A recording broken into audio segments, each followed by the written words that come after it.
안녕하십니까. 김정기TV의 김정기입니다.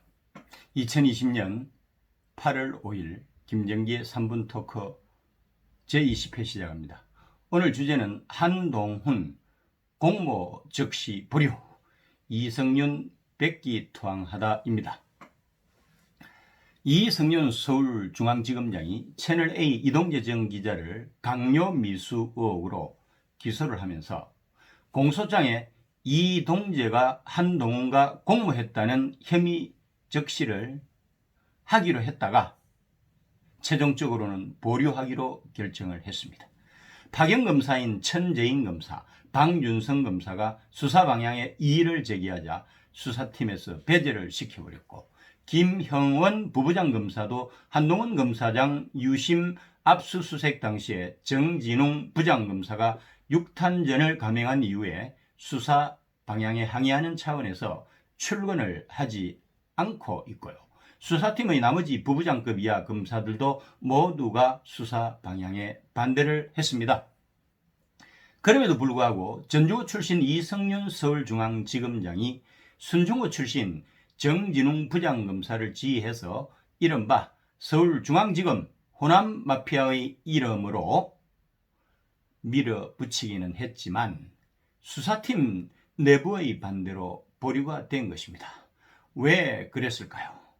애초에 추미애가 이 사건을 검언유착이라고 규정을 하고서 초유의 수사지휘권까지 발동을 했었죠. 법무부 장관으로서 추미애가 초강도로 개입한 사건의 공소장에 한동훈 검사장의 공모 사실을 적시하지 못하게 될 경우 추미애가 위태로워진다고 판단을 한 것이었을 겁니다. 그렇지만 결과적으로는 이성윤이 백기 투항한 게 아닌가요? 이성은이 왜 그랬을까요? 검찰 인사 발표가 초일기여서 과잉 충성을 하는 것일까요? 그렇다고 한다면 이성윤에 대한 인사는 어떻게 될까요? 이성윤은 윤석열의 오른팔인 한동훈을 엮어가지고 윤석열에게 치명타를 입히고, 나아가서는 윤석열이 그랬듯이 서울중앙지검장에서 2계급 특진을 하거나 서울고검장에서 자연스럽게 1계급 승진해서 검찰총장으로 가는 꿈이 있지 않겠습니까? 그런데 이성윤의 꿈은 이루어지지 않을 것입니다. 왜냐하면 윤석열이 남은 임기 1년을 채울 때까지 끝까지 버틸 거니까요. 그러면 퇴임을 6개월여 앞두고 있는 대통령 문재인에게 무슨 일이 생길지 알 수가 없지 않습니까? 그래서 일찌감치 꿈 깨고 출구 전략이나 세우라고 충고하는 것입니다.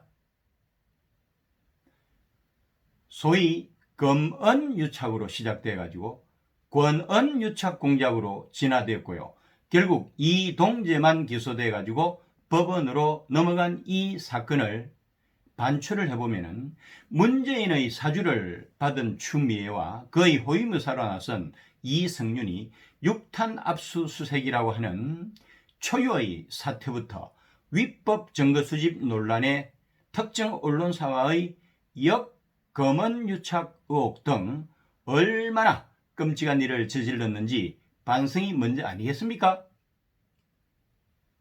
어쨌든 이성윤이 지배하는 대한민국 검찰 수사의 사령탑이라고 할 수 있는 서울중앙지검에 소신있게 행동하는 검사들이 있다고 하는 것은 참으로 고무적이고 희망적인 일입니다. 오늘도 함께해 주신 애청자 여러분 감사합니다. 구독과 좋아요 버튼을 꼭 눌러주세요. 여러분의 성원이 엄청난 힘이 됩니다. 고맙습니다.